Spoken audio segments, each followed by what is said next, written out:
ఎన్నికల నిర్వహణపై కేంద్ర ఎన్నికల సంఘం కూడా స్పష్టత ఇచ్చిన నేపథ్యంలో ఇటు ఆంధ్రప్రదేశ్ వ్యాప్తంగా కూడా ఎన్నికల కోలాహలం ప్రారంభమైందనే చెప్పవచ్చు. ఇప్పుడు ప్రస్తుతం మనం కోనసీమ ముఖద్వారమైనటువంటి కొత్తపేట నియోజకవర్గం ఎమ్మెల్యే జగ్గిరెడ్డి గారి దగ్గర ఉన్నాం. ఆయనతో మాట్లాడే ప్రయత్నం చేద్దాం. సార్ చెప్పండి, ఎటువంటి ఎలక్షన్ వార్ ఉండబోతుంది అనుకుంటున్నారు ఈసారి? మీరు ఇప్పటికే 2 సార్లు వరుసగా ఎమ్మెల్యేగా చేసి ఉన్నారు. హ్యాట్రిక్ దిశగా కూడా మీరు ప్రయాణం చేస్తున్నారు. ఎటువంటి పరిస్థితులు ఉన్నాయి సార్ నియోజకవర్గంలో? నియోజకవర్గంలోనే కాదు, రాష్ట్ర వ్యాప్తంగా వార్ వన్ సైడ్గా ఉంది. ఎందుకు ఈ మాట చెప్తున్నానంటే, ఆల్రెడీ వైఎస్ఆర్సీపీ గెలుపుని మొట్టమొదటి ధృవీకరించింది ఈ రాష్ట్రంలో నారా చంద్రబాబు నాయుడు గారు. ప్రజల్లో జగన్మోహన్ రెడ్డి గారు బలీయంగా ఉన్నాడు. ఇతన్ని ఎదుర్కోవడం నా వల్ల కాదు, పవన్ కళ్యాణ్ కలుపుకున్నా కూడా నా వల్ల కాదు, పోనీ కేంద్రాన్ని అన్న పట్టుకుంటే అన్న వీలవుతుందా అని చెప్పి నేను కాకమొన్న వెళ్ళి కేంద్రం కాళ్ళు పట్టుకుని వాళ్ళు వద్దన్న వాళ్ళు తన్నేస్తున్నా కూడా మీరు ఏదో నాకు మీరు కూడా కలిసి వస్తే అన్న అవకాశం ఉంటుందేమో అని చెప్పి వాళ్ళు కాళ్ళు పట్టుకునే పరిస్థితి చూస్తున్నాం. అదే డిక్లరేషన్ ఈ రాష్ట్రంలో జగన్మోహన్ గారు ఎంత బలీయంగా సామాన్య ప్రజానీకంలో ఉన్నాడు ఆయన అనేటువంటి దానికి. రెండోది, ప్రజల దగ్గరికి వచ్చి నాయకులను తీసి పక్కన పెడితే ప్రజల దగ్గరికి వచ్చేసరికి ప్రజలు ఎట్లా ఉన్నారంటే, అనేక ప్రభుత్వాలను చూశారు. మొట్టమొదటిసారి ఈ రాష్ట్రంలో అన్ని వర్గాల ప్రజలకి అన్ని సంక్షేమ కార్యక్రమాలు అందించి వారికి కష్టం వచ్చేటువంటి కోవిడ్ సమయంలో కూడా అండగా దండగా ఉండి ఈరోజు 5 సంవత్సరాల్లో ఒక మంచి నాయకుడిగా నిరూపించుకున్నాడు ఆయన. అంచేత ప్రజలందరూ ఒకే ఆలోచిస్తున్నారు, జగన్మోహన్ రెడ్డి గారి యొక్క రుణం తీర్చుకోవాలి, జగన్మోహన్ రెడ్డి గారు చేసిన దానికి మేము కృతజ్ఞతలు తెలియజేయాలి అనే విధంగా ప్రజలు ఉన్నారు. వారు వన్ సైడ్గానే ఉంటుంది. ఎట్టి పరిస్థితుల్లో ప్రజలంతా కూడా గత పరిపాలన పోల్చి చూస్తున్నారు, ఇప్పుడున్న పరిపాలన చూసుకున్నారు. ఈ రాష్ట్రంలో పోనీ ప్రజలు ఏమనుకున్నా అసలు చంద్రబాబు నాయుడు చెప్పగలరా, నేను గతంలో అలాగే మళ్ళీ జన్మభూమి కమిటీలు పెడతాను, గతంలో నుంచి పరిపాలన నేను పెడతానని ఆయనే చెప్పలేకపోతున్నాడు.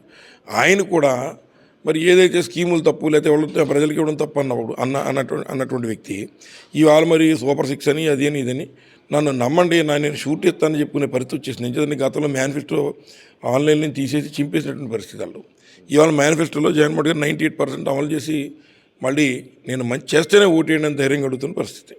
కాబట్టి ఆల్రెడీ ప్రజలు చాలా తెలివైనటువంటి వాళ్ళు, అందరికంటే నాయకుల కంటే మిగిలిన అందరికంటే ఏ రకమైనటువంటి ఒక కుటుంబంలో ఏ రకంగా జగన్మోహన్ గారు చూస్తున్నాడు. ఈ ప్రతి కుటుంబంలో పెద్ద కొడుకుగా ఉండి ఆ కుటుంబానికి కావాల్సినటువంటి అక్కడ తమ్ముడిని చూస్తున్నాడు, చెల్లిని చూస్తున్నాడు, అన్నయ్య చూస్తున్నాడు, అలాగే ఉన్నటువంటి పెద్దల్ని అవాతాతలను చూస్తున్నాడు, ఇలా అందరినీ చూస్తున్నాడు జగన్మోహన్ గారు.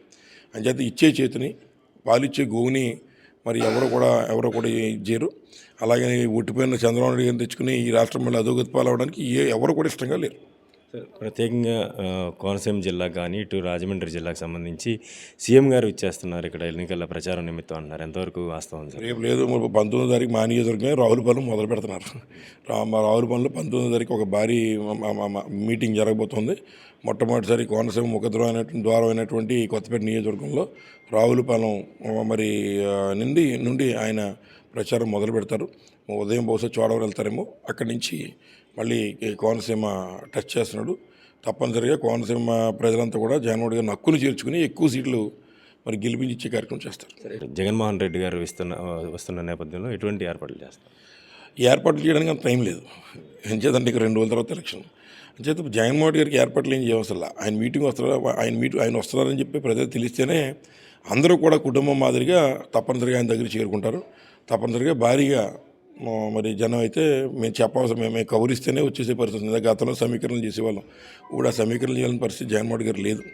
100% జగన్ వస్తున్నాడు మరి అక్క జిల్లాలు కానీ వీళ్ళు కానీ ఎవరైతే ఉన్నారో అన్ని వర్గాల వాళ్ళు వచ్చి ఆ కార్యక్రమం విజయవంతం చేయండి అనేటువంటి కాల్ గురించే వెయిట్ చేస్తున్నారు ప్రజలు. మీరు అది రావులపాలెంలో చూద్దరు ప్రత్యక్షంగా.